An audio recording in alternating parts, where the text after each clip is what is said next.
بسم الله الرحمن الرحيم سبح اسم ربك الأعلى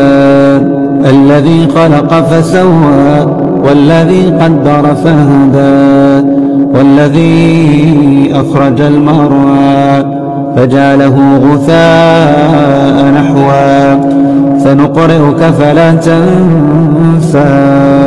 إلا ما شاء الله إنه يعلم الجهر وما يخفى ونيسرك لليسرى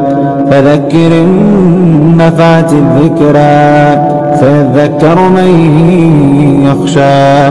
ويتجنبها الأشقى الذي يصلى النار الكبرى ثم لا يموت فيها ولا يحيا قد أفلح من تزكى وذكر اسم ربه فصلى بل تؤثرون الحياة الدنيا والآخرة خير وأبقى إن هذا لفي الصحف الأولى صحف إبراهيم وموسى.